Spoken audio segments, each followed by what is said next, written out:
It's Thursday, June 25th, 2020, and welcome to the Sociality Squared Director's Cut Facebook Live, where I discuss stuff that we've gone over or that we've created here at Sociality Squared and other social media marketing news and trends. Today's topic comes from our June monthly newsletter that just came out on Tuesday, and the topic is new lenses and new perspectives. So stay tuned. Thank you for joining. We're in week 14 of stay at home here in New York City slash phase 2 of reopening. However, the situation with the pandemic is worrisome as cases across the country are spiking, and we've surpassed 124,000 people who have died. So as I say every week, my heart is with your heart, and especially with the holiday weekend coming up next week, I encourage everyone to stay safe, wear your masks, and stay at home as much as possible. And also, my heart is especially with the Black community right now.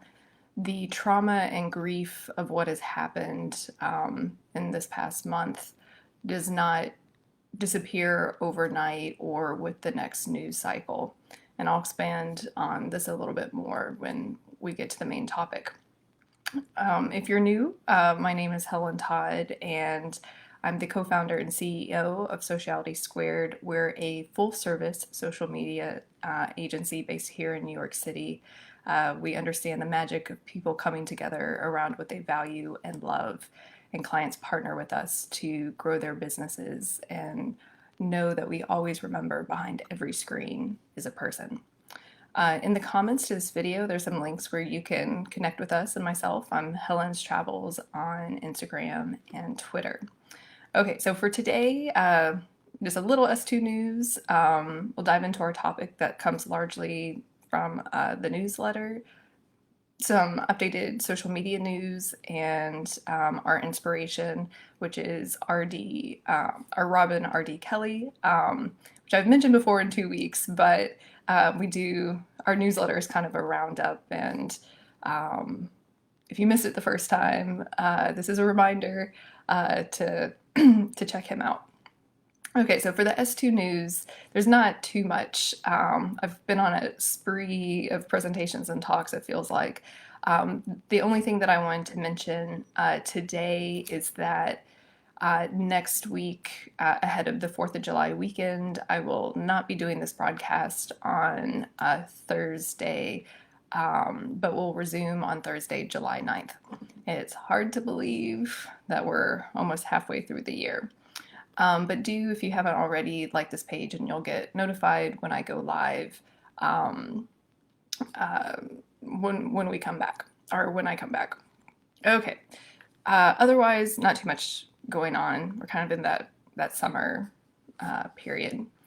Okay, so for the key topic on new lenses and new perspectives that came from our newsletter, there's a lot to say, but one of the things in just the conversations that I've had in my groups and stuff, this has been, in looking back at this month, a lot has happened since the release of the George Floyd video, where the world witnessed his killing.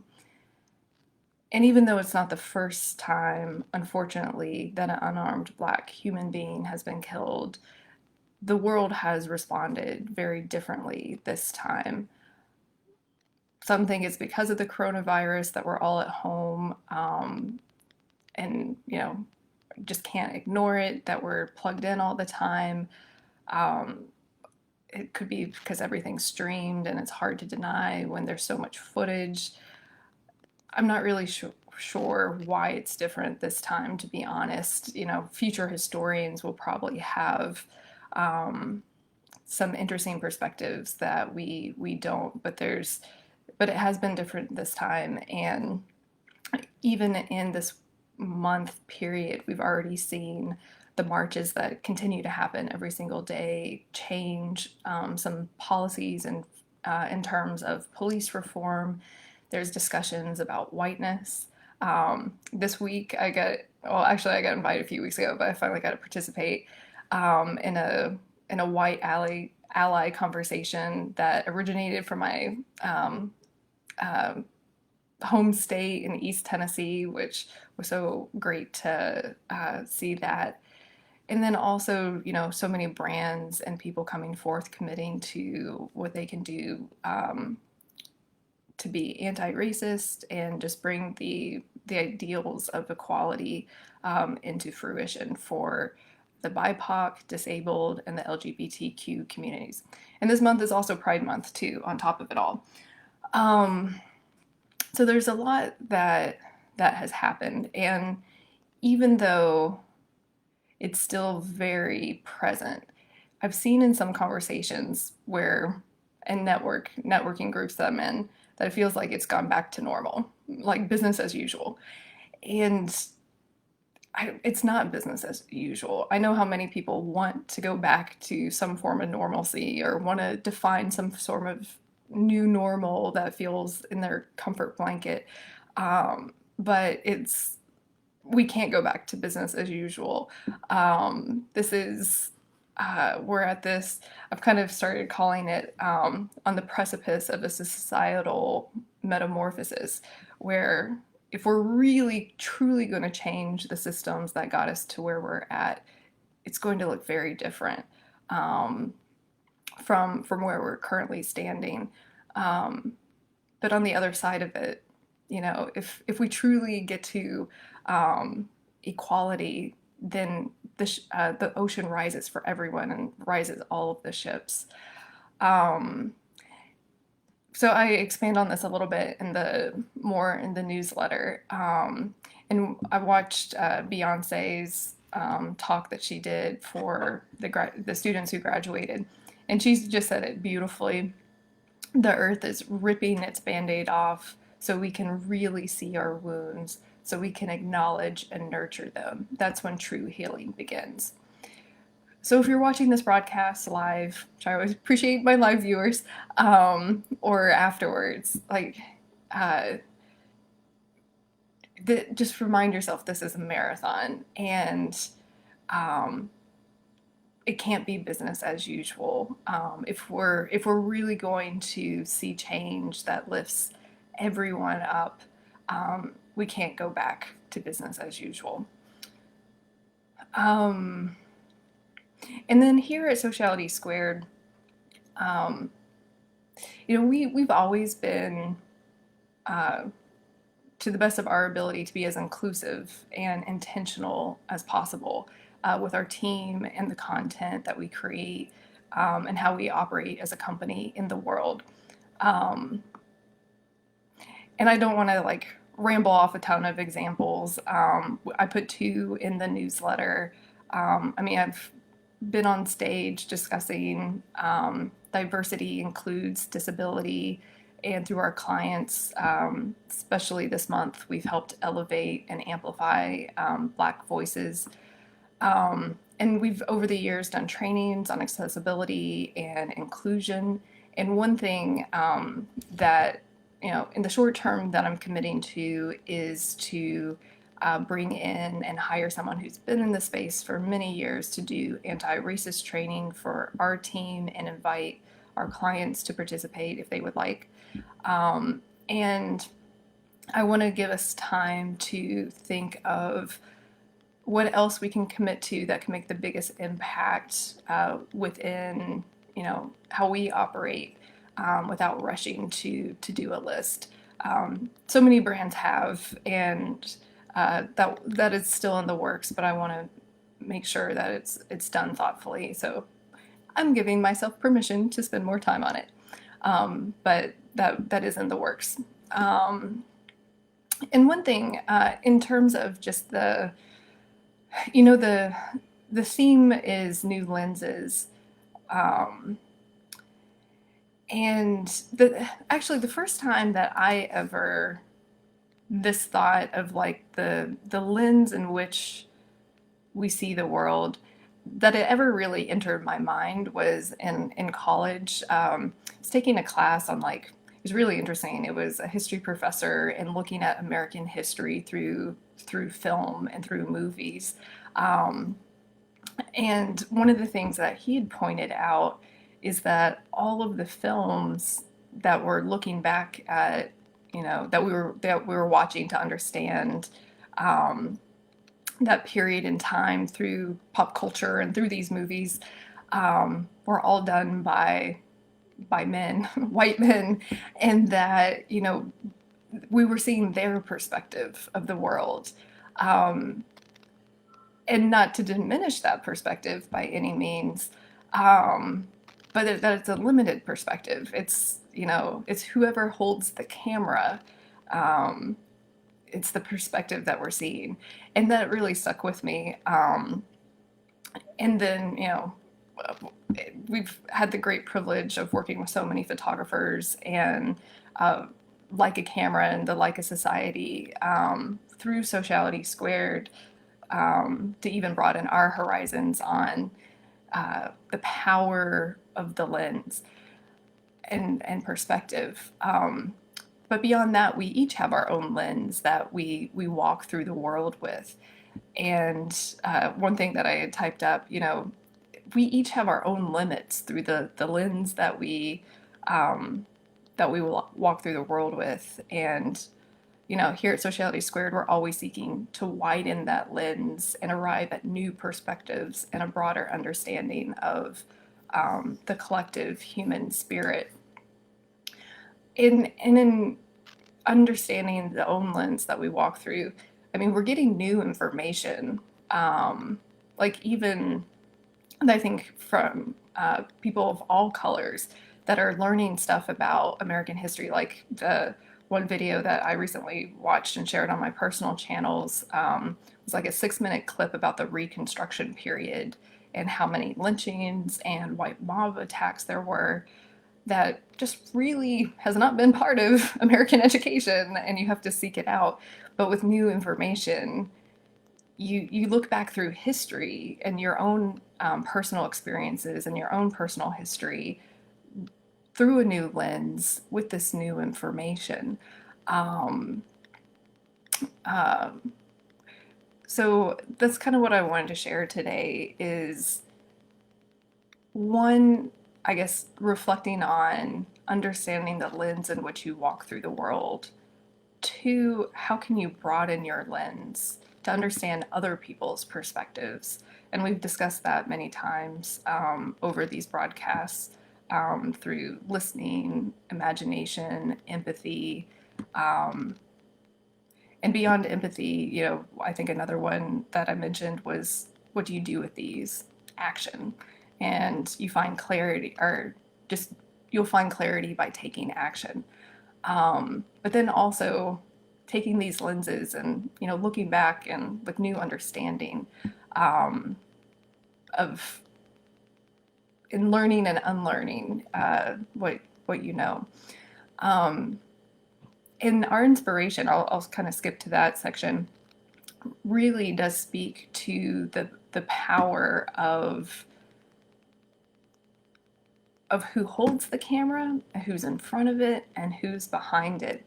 So I mentioned Robin D. Kelly a few weeks ago, like I mentioned. He's a Black historian and is just, I could listen to him all day. But he did the opening for the first groundbreaking book that captured Black photographers and their photography. And that book's name, Reflection in Black by Deborah Willis. And because he did that opening, he got tapped to be a consultant on the film through a lens darkly on Black photographers and the emergence of a people. And the inspiration is a 12-minute video of him doing an interview discussing the film. And it's just, even in this 12 minutes, he just packs so much information in related to before there were Black photographers. He was talking about Black people as the subject matter of Black bodies, and how they were perceived, and how the image was used both in that light to justify slavery, that these are less than human people, to justify the injustices. And then when Black photographers had the camera, that they were able to, he uses the words like repossess or possess themselves for the first time, and then re-represent themselves. He mentions, it's the first time that instead of holding white people's babies, that they're holding their own children, and have family photos, and the importance of that, and representing themselves with dignity and humanity. Um, so it's a really good video, and I really recommend it. And I recommend the full film too. This is just kind of a taste. Um, and it's, featured in our newsletter if you want to read a little bit more. And this film has also, inspired a whole new generation of Black photographers. Devin Allen, who's a Leica photographer and photojournalist, he actually recently got his second Time magazine cover. It was very mentioned in one of his Instagram lives, was very inspired by this film too. So I definitely encourage you to watch it, because it just speaks so powerfully to the importance of perspective, and the power of the camera, and the power of images, and who holds the camera in that regard. Okay, so how are we on time? Okay, so that's the main thing for today. And I mentioned this last week. It's Pride Month, and uh, Pride and the Black Lives Matter movement are inextricably linked. Pride actually, started with Black trans advocates. And if you support Black Lives Matter, then you should support Pride, because the LGBTQ community includes Black people. It's just everything's interlinked. And on our team spotlight, we have Kate, um, who is a fabulous creative director. She's got an amazing eye.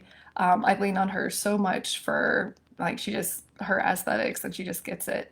In addition to being creative director and a digital marketing manager here at Sociality Squared, she also runs an LGBTQ plus wedding blog called H&H Weddings.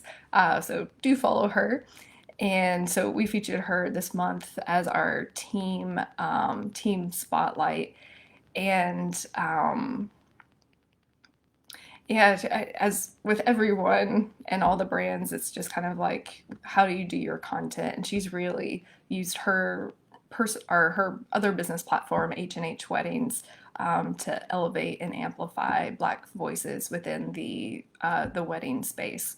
So we're very, very happy and proud to have Kate on the team, and check out our newsletter to get the full spotlight, and follow her on Instagram at H&H Weddings. Okay, for the social media news portion, in the newsletter, we do a roundup of kind of the important articles from the whole month. The new ones that I haven't discussed on this broadcast, that has happened within the last week. One, we're seeing actually a lot might be doing it. We're seeing a few, handful of brands, hopefully it'll become more, actually boycott spending any paid media on Facebook and Instagram in July.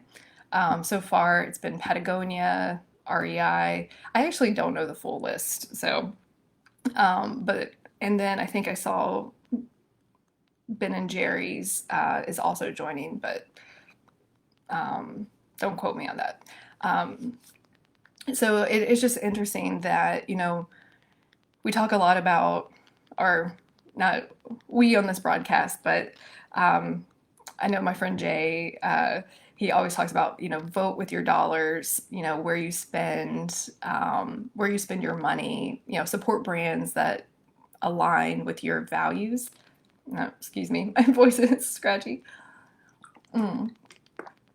And as individuals, we absolutely shouldn't do that. We should do that, but big brands and companies too have massive spending power and can vote with their dollars to help change or what they want to see in the world to align with their values. Whether that's where they spend their ad dollars, what partners and vendors they partner with. Um, uh, DT, who is going to be on my South by Southwest panel, it speaks so much on this that brands can reinvest in communities. So anyway, so it's good to see that brands are taking a stand with their wallets. The hashtag is Stop Hate for Profit. Let's see, some of these have been covered in previous newsletters, so I'll kind of skip through those. The AP released a new style guide with updates on words.